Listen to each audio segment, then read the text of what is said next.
Good morning, good afternoon. Hope everyone's having a wonderful day. My name is Rosalie Olmsted. I am WESIS Executive Assistant, and it is my honor to have here today with me WESIS Strategic Partner Ford Motor Company and Denise Sanchez, who's going to be presenting how are we securing our databases.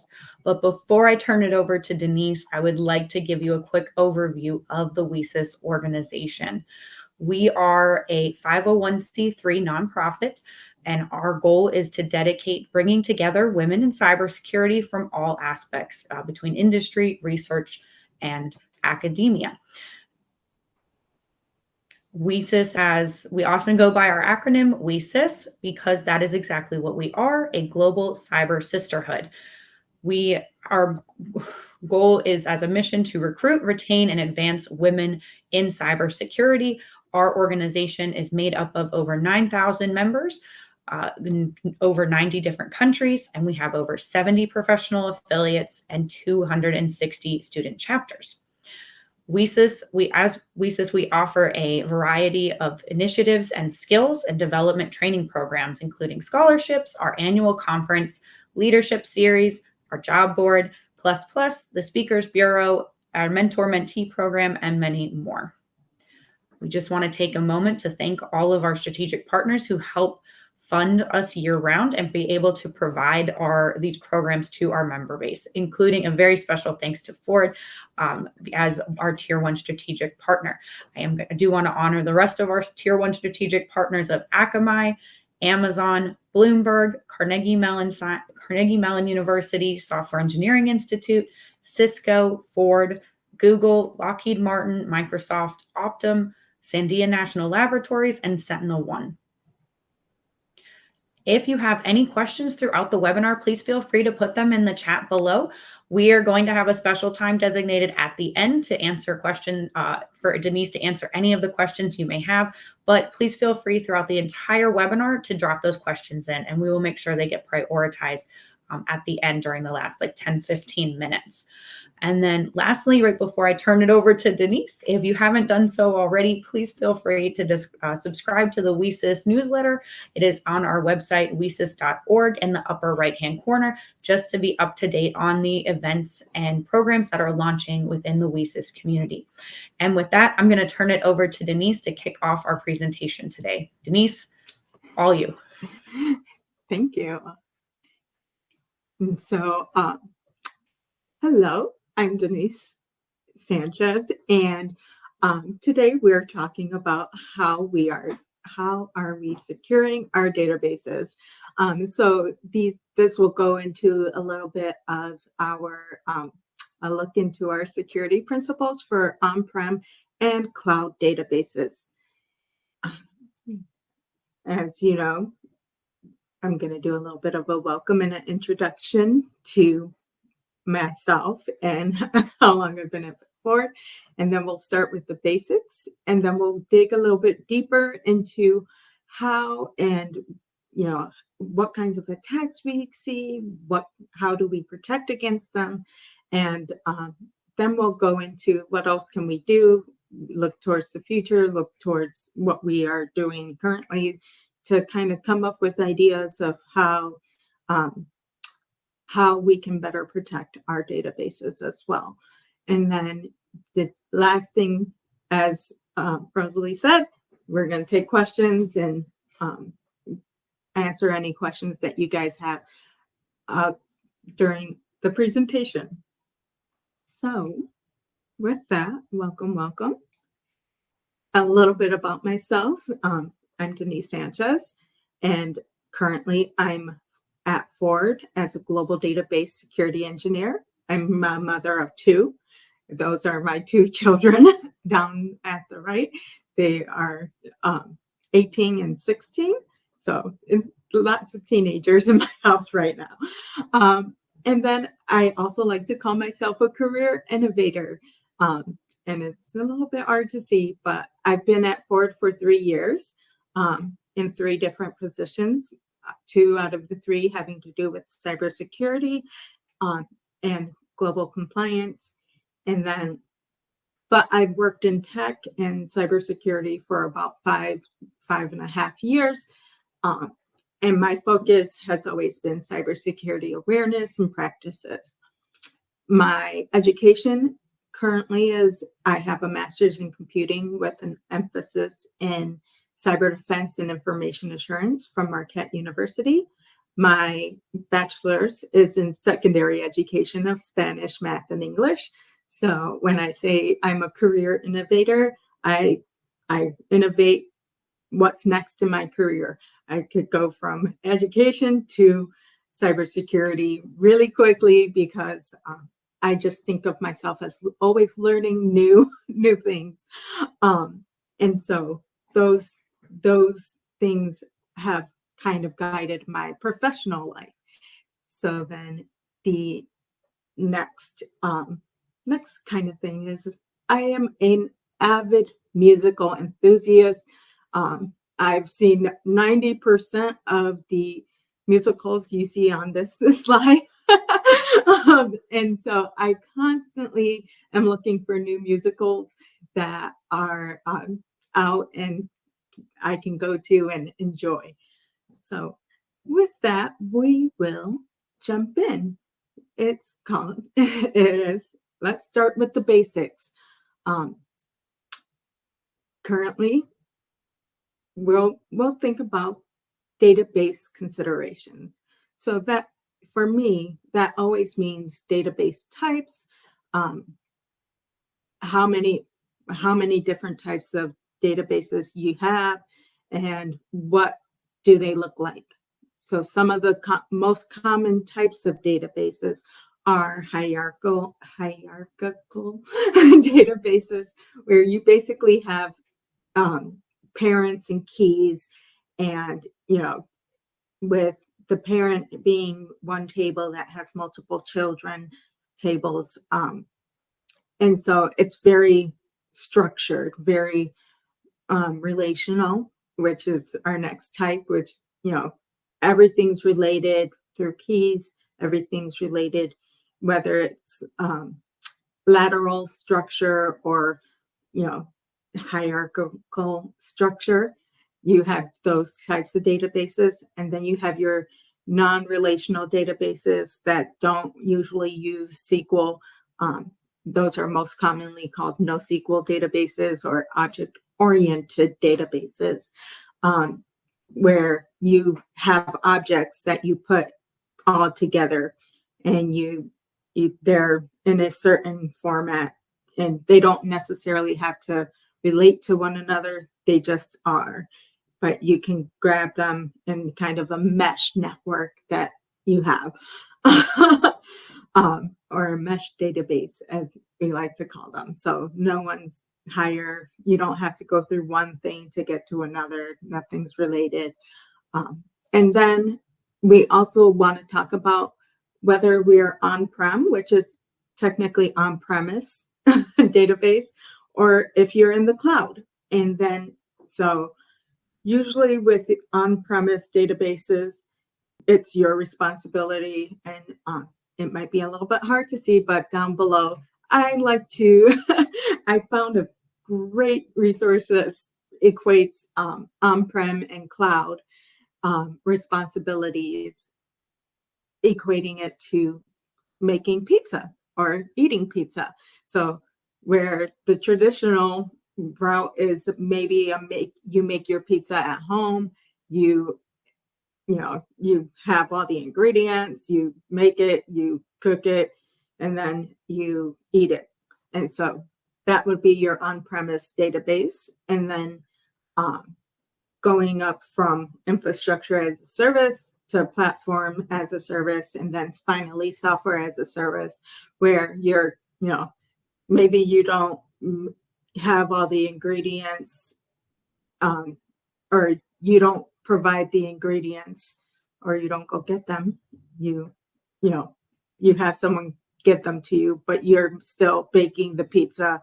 You're still making the table, serving it up, and then eating it. And then finally, at the last part, you're just responsible for eating the pizza. You're not serving it. It's placed in front of you and you eat. So those, with those different types of responsibilities, the point is you're always going to have some type of responsibility for securing your database. Which brings me to our next basic, which is security principles.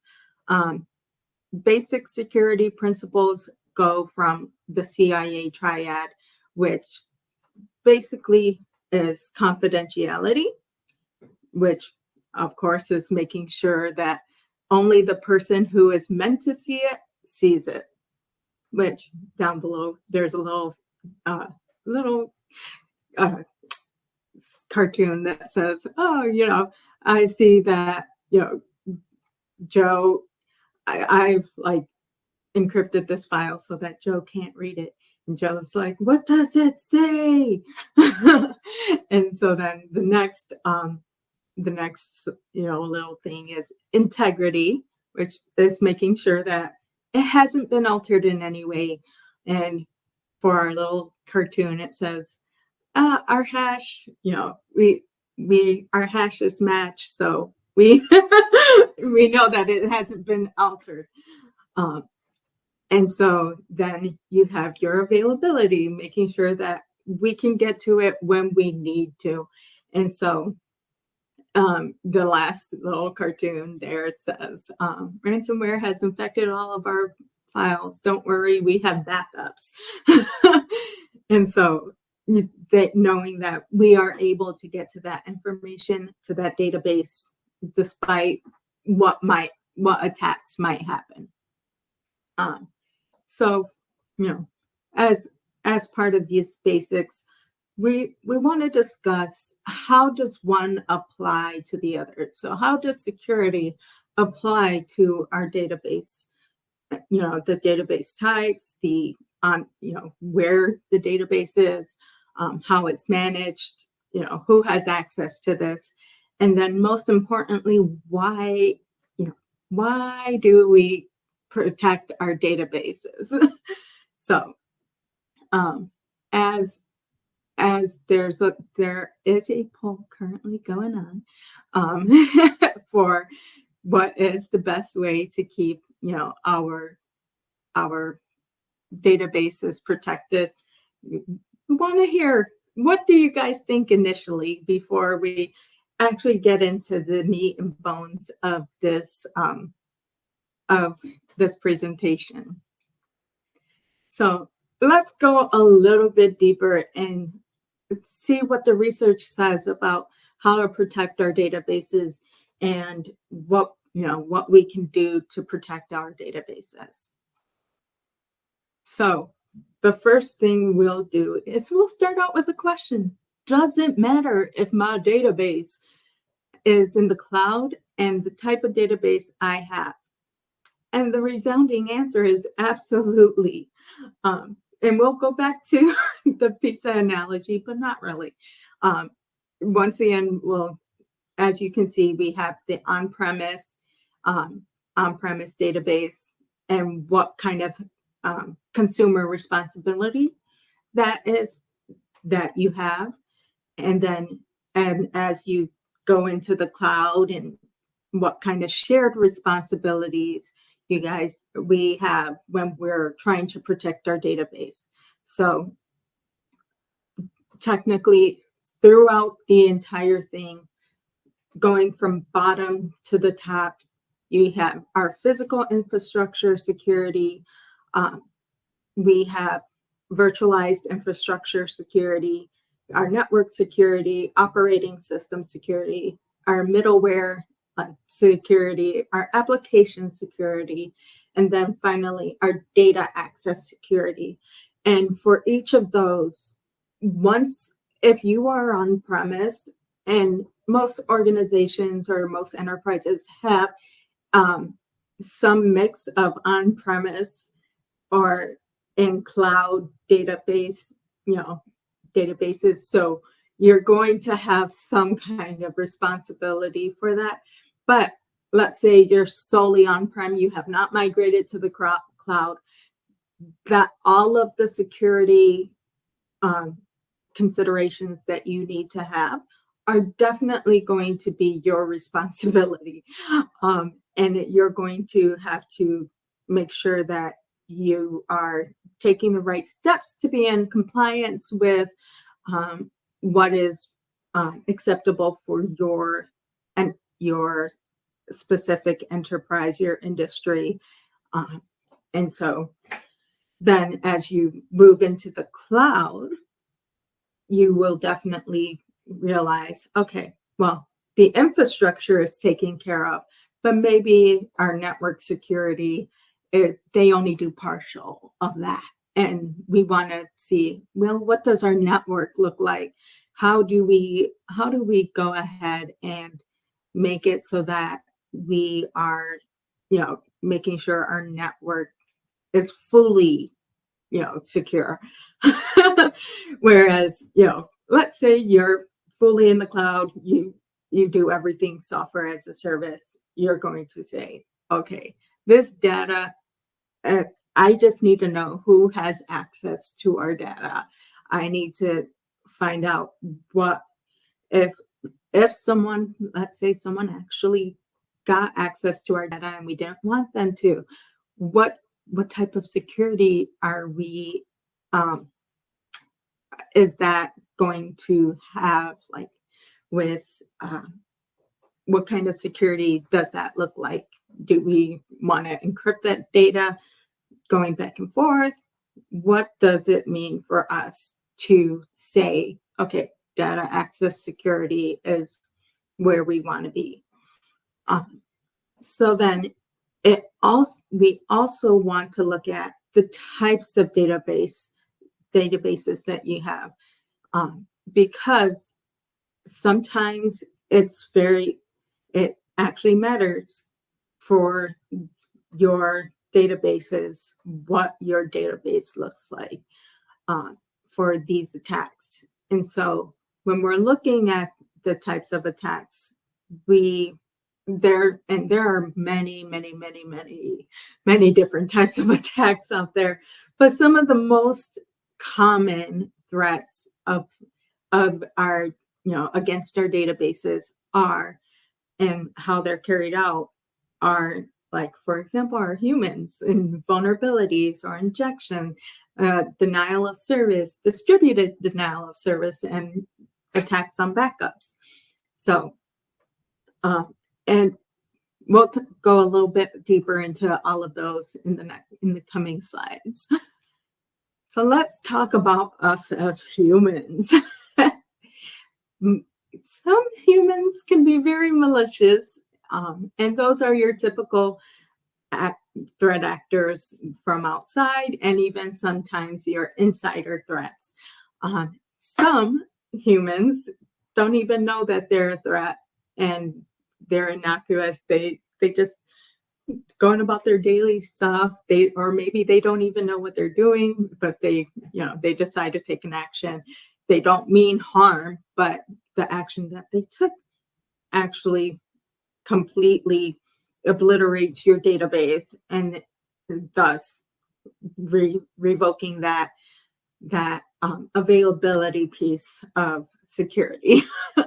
So when we talk about humans, we usually refer to insider threats. And in our first example, we have someone who has knowledge of and access to your database, and does damage to it. And this could be, someone who purposely deletes data because they don't want people finding out about something that they did that maybe they messed up. Someone who is covering up some kind of fraud, or maybe they're upset about something that they did or that happened within the company. And so now they want retribution. So they're going to leak your data. Our second example of malicious intent is someone who purposefully is negligent and makes your database vulnerable.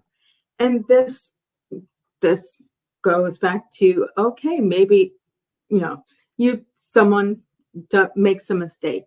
and they're like, okay, their boss talks to them. They say, oh, I accidentally deleted this table. And I, you know, I just was careless and not paying attention. But then they do it again, and then they do it again, and then they do it again. And then at some point you have to say, you're purposefully doing the thing that we told you not to do. And so it always, that makes it them a weak link and makes your database vulnerable to insider threat without even the person knowing it, which brings us to our third example, where we have, our outsider who has found, let's say, Johnny's password, and data, and that password is for the database, as Johnny is the database administrator, and he doesn't know it, but he literally is like, clicked on a phishing email, got his credentials stolen without even thinking about it. And that now that threat actor is inside the network and it has access to the data and wants and shares it out to multiple different, what we'll say is multiple different competitors. And so without even knowing it, Johnny has become that person who is the insider threat. So then let's talk about people who are actually very innocent with the threat that they pose to our databases. So, of course, innocuous person is a person who doesn't realize that they're creating a vulnerability or unavailability or a breach of some sort, which means, so, for example, someone who shares passwords out of convenience. They're like, hey, Johnny gave Sarah his password so that she can perform the duties because Sarah doesn't quite have access yet. But Sarah, maybe goes in and deletes a couple of tables, deletes, objects from the object-oriented database, and then just closes out, doesn't even check to see what actually it affected. And that makes it so that, Johnny doesn't know that Sarah did these things, but Johnny is now a victim of the fact that he shared passwords just thinking, oh, she's just going to do what she needs to do. The second example is, of course, someone who downloads like a plain text version of the data and stores it unencrypted because it's their, they need it to do their work, and it's much easier just to keep it on their desktop unencrypted and keep that data where it shouldn't be. And so for that, we look and say, okay, do we know like where our data is held and like how it can be vulnerable to the public, and maybe who knows, maybe someone sees that data and just spreads it out, and you're not supposed to actually see that data, which comes down to the confidentiality piece of our security basics. And then lastly, someone who, in the flow of things, deletes a table, deletes a database, and now your data is gone and you don't have it, and you didn't have backups. So what do we do with that? How do we make that person aware of, hey, you did something and now it's affecting the business? So once you have that person who isn't aware that something that they've done is affecting other parts of the business, then you might have to go ahead and say, wait a minute. What are we doing to make this person aware, make our users aware that, hey, there's something, everything you do has a complete, an impact. So next we'll look at vulnerabilities. So vulnerabilities are, of course, when there are weaknesses in the software and hardware. Some of the software vulnerability examples that I've come up with is, let's say you have a piece of software and you're configuring it and you're like, okay, yeah, let's do a configuration of, we're gonna audit this many days every week, let's say, and then you don't realize that, hey, that audit isn't checking for how many people logged in, how many people um, made changes to your database. And so once that change, let's say you have that gap of configuration and someone does something that you didn't realize that they did, you're going to basically, someone can go in and say, hey, now that we know that this database is configured wrong, maybe there's a weakness that we can exploit there.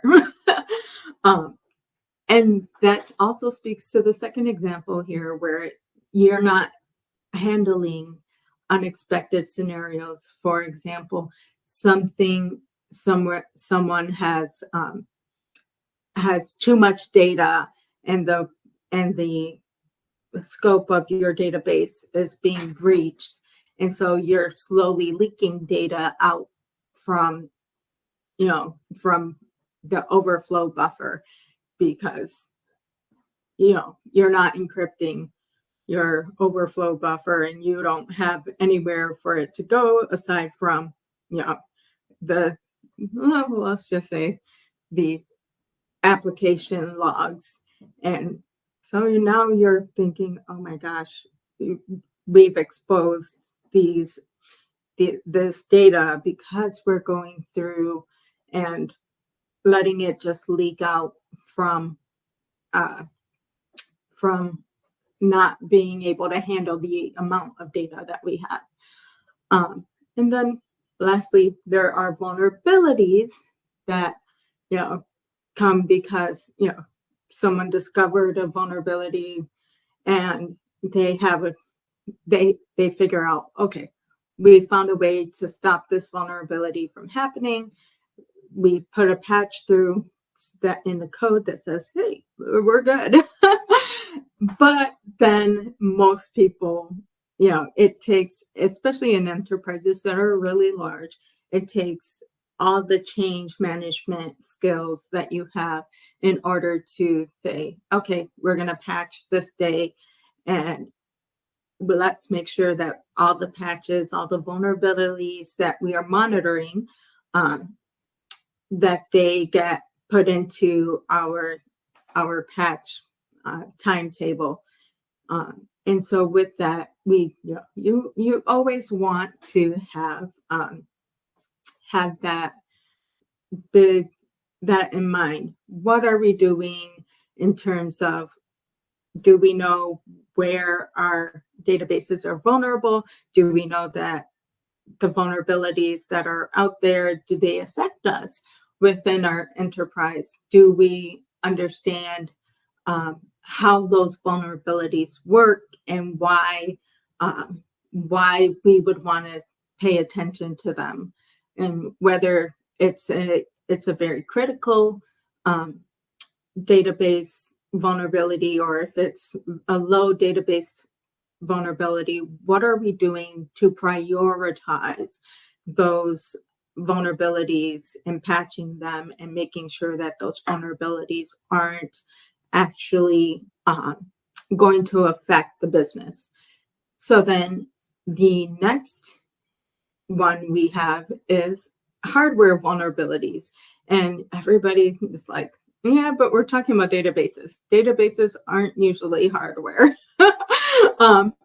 Yeah, there are still ways that that databases can be exposed through hardware vulnerabilities. For example, an unlocked USB port, some say activated, deactivated USB port, that absolutely someone can stick their USB in, insert data, malicious false data, so that it throws off projections, and then you're not doing as well as you thought you were, or even worse, download the data from the logs of a aggregator or collector or a monitoring hardware for your from your firewall or your network appliance that is meant to monitor and secure your databases. Uh, and then having outdated hardware and even easily accessible hardware. So if you have on-prem databases, you're responsible for making sure that wherever your database servers are, those areas are secure physically and not just on the internet, like not just making sure that, like they don't have a login, they can't log in. So making sure that your aggregators, your collectors, your network firewalls, your appliances, your hardware that goes in front of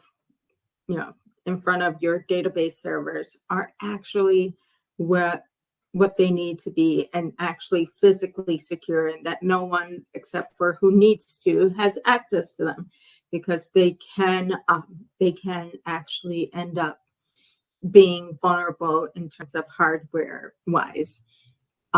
So when we're talking about protecting these vulnerability, these databases, there are such things called vulnerability assessments, making sure that any vulnerabilities that you have that you think you are going to prioritize, make sure that, hey, those ones are being regularly updated and searched for and sought for.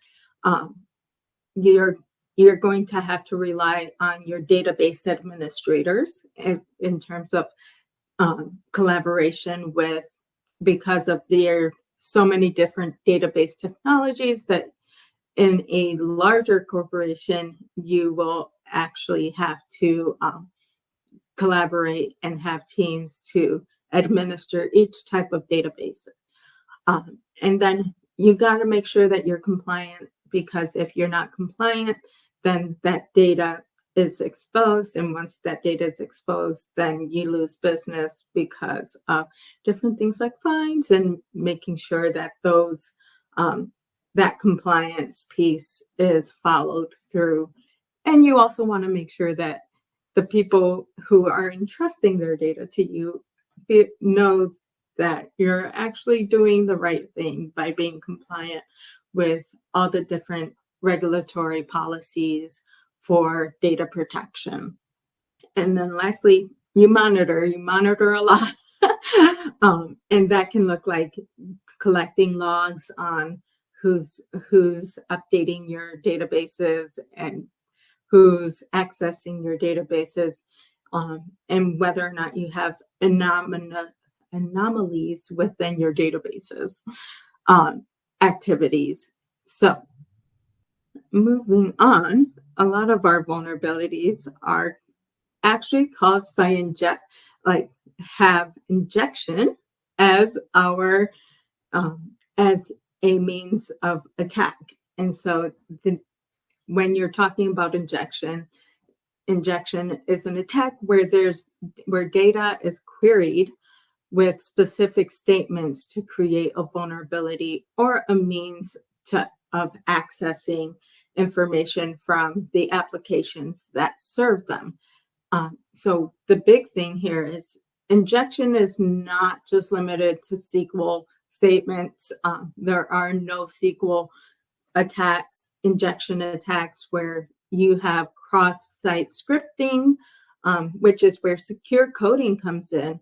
We want to make sure that every time you are coding an application that needs to retrieve your retrieve data from a database, that the code that you write is as secure as it can be. And there are multiple tools out there that people use to review code and say, okay, this code has this many vulnerabilities. Um, each each enterprise has to decide for themselves what level of risk are they willing to take when it comes to um, your code, when it comes to people, applications that they're using. Because if let's say you're using a very um, outdated application, but it's very essential to to your business, you want to make sure that that application has ways to patch any vulnerabilities, and it's not giving um, that it's not susceptible to like cross-site scripting, or to make sure that it's not putting information like in the headers of your specific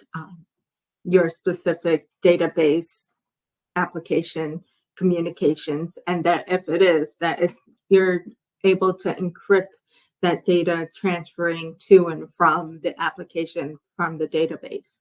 Um, and so then you also have to think about like, okay, who has access to this? Again, monitoring, and I already mentioned encryption, and there's even like reverse testing, or some people call it like penetration testing, where you're making sure that when you are that if you are coming from outside, that when you're testing your application for information from database, that it's not going to give the information that's not requested, and that is not actually a legit request from a specific application.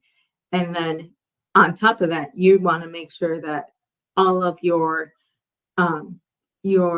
data that is being put into your database, and also being taken out of your database, is legit data, and not ways for people to try and put in extra data or extract data so that they can sell it on the internet, or they can find out a little bit more about the people you have as customers, etc. And so lots of monitoring also happens here as well. Move on just a little bit.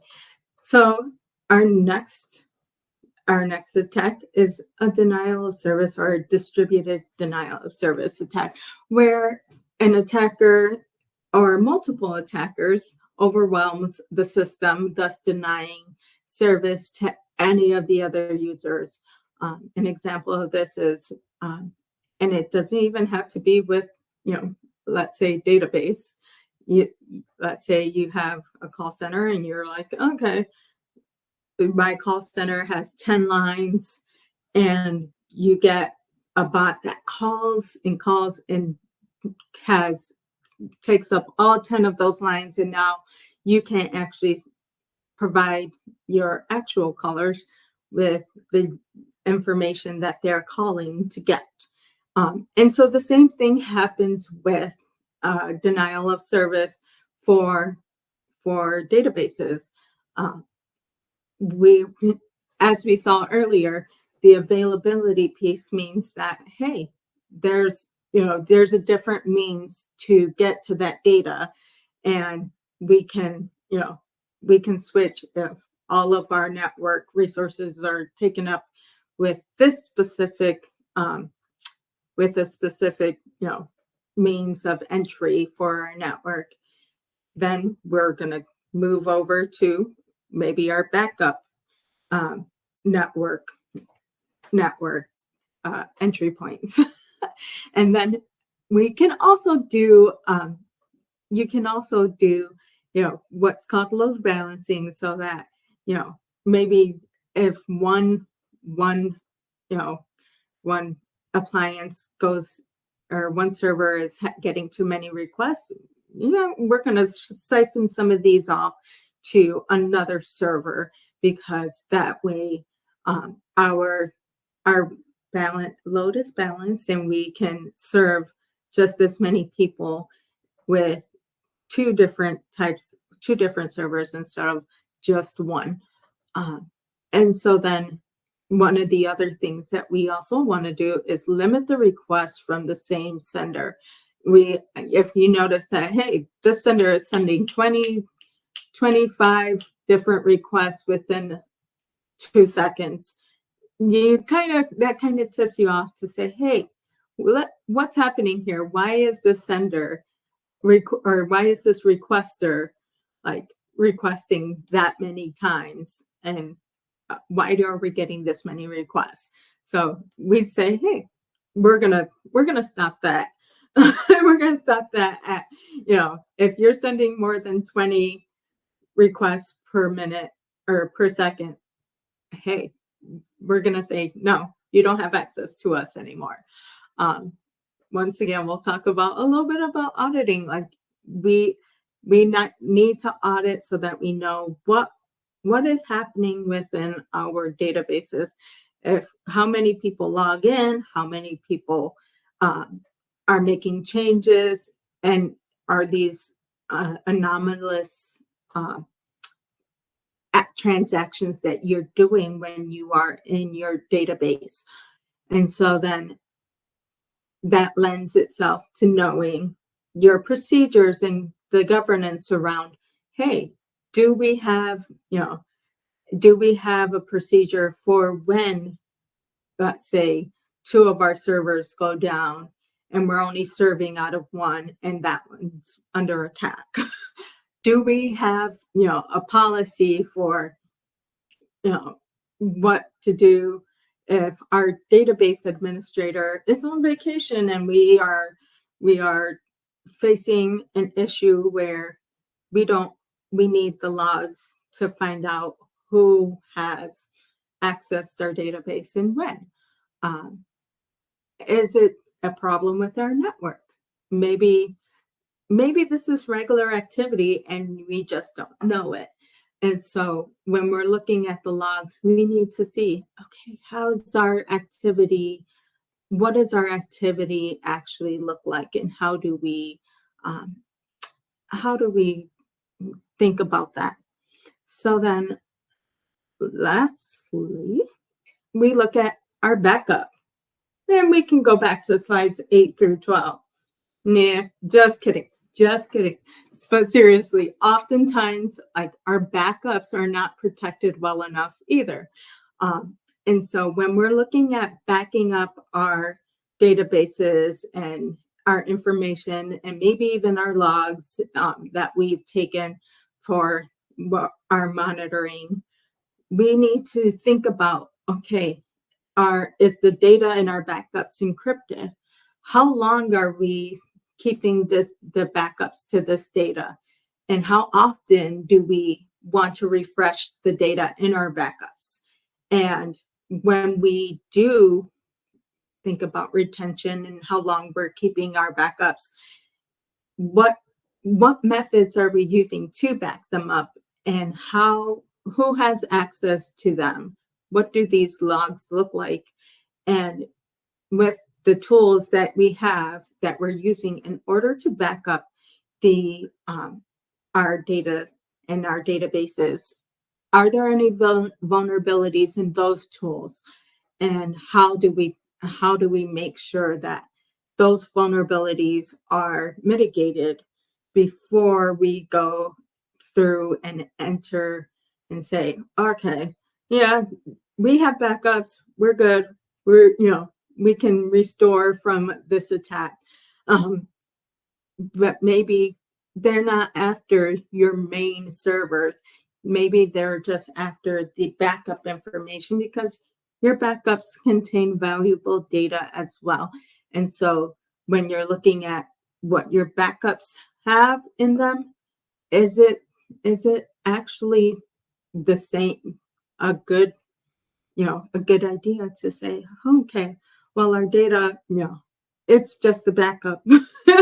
Whereas, it, it's not as important as our actual data. No, I would actually argue it's just as important, if not more important, unless it's severely outdated data that's already been made public, and that you you don't really, you have no business retaining anyways. So let's think about what else can we do to protect our databases. Um, so I, for one, always say, always be watching. Um, let's look at what we have currently. What Knowing what we have and how and what we need, identifying those gaps, that's a major part of database protection. Because if you don't know what data is in your databases, or you don't know what methods you have for protecting your databases, you're going to be like, oh, let's say we're just going to encrypt everything, and that's all we need to do. But then you don't actually have a backup to those databases. And so if somebody else encrypts them and you're looking for them, then you might be a little bit, you might have to, come up with some creative ways to, let's say you have ransomware that encrypts them. You might have to come up with some creative ways to get the data that you were previously, that was previously available. Oh, excuse me. That is no longer available. And so then you that would point out a need of, oh, well, maybe we need to be doing backups on a regular basis.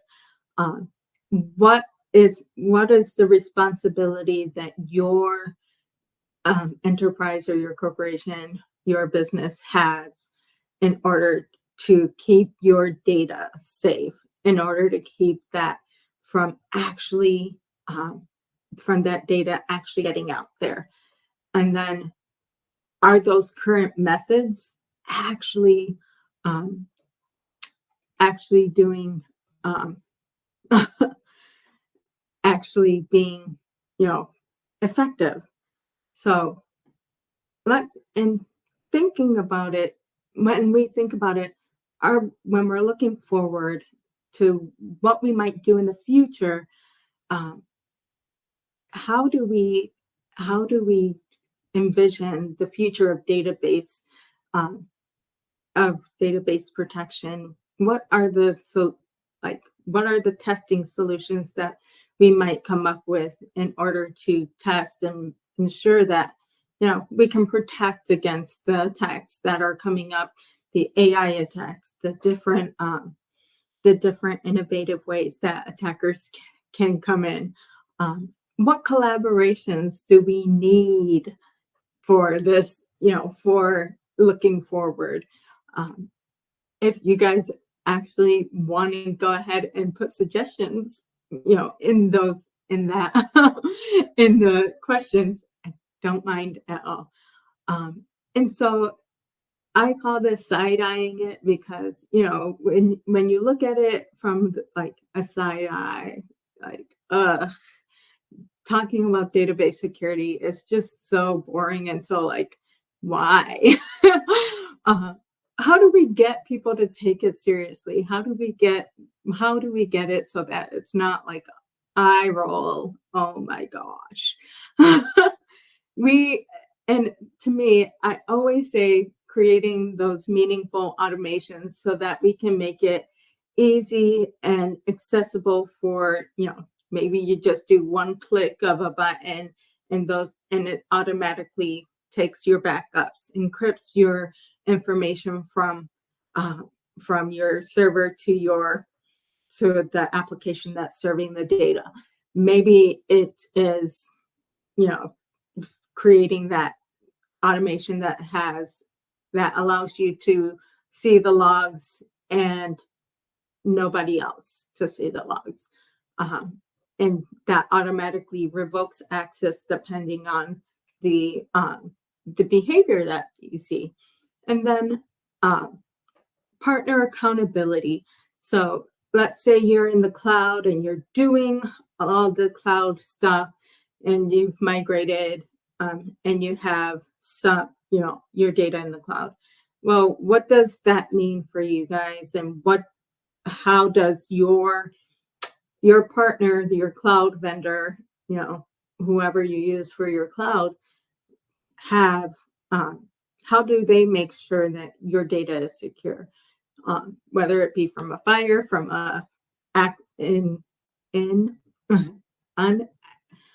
unauthorized access, excuse me, or even if it's just, hey, like we are appropriately complying to the data standards for, storing data that may be personal information from your clients. How do we do that? And so, those are kind of the things that we tend to think about when we're talking about what else can we do to protect our data. So with that, I will take any questions.